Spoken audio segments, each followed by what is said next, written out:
इथे मी केक बनवायसाठी बिस्किट घेतलेत। आता याला सगळं आपण मिक्सरच्या भांड्यात टाकूया आणि याची पावडर बनवून घेऊ बारीक। हे आता सगळं आपण बारीक करून घेतलं, याच्यात काढूया आता।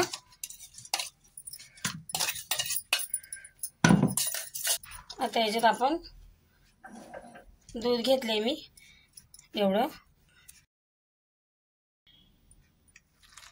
टाकूया थोडं थोडं,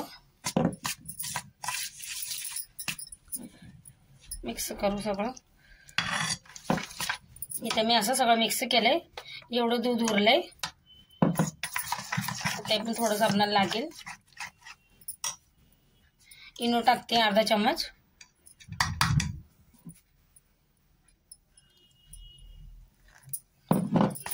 याला असं मिक्स करून घेऊ चांगलं। इथे मी भांडं घेतलंय, त्याला तेल बटर पेपर लावून घेतलाय। आता हे आपण त्याच्यात ओतूया असं।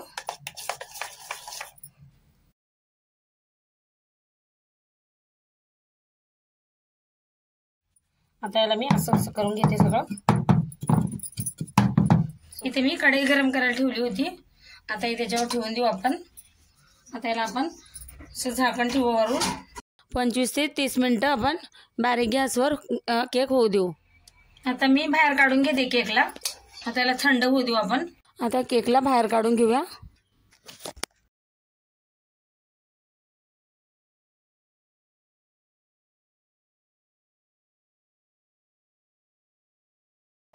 आता हा बटर पेपर काढून घेऊया।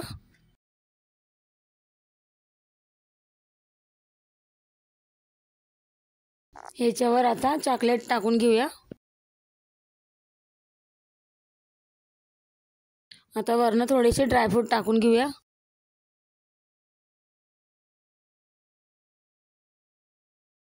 तयार आहे आपला हा बिस्किटचा केक। चॅनलला सबस्क्राईब करा, लाईक करा।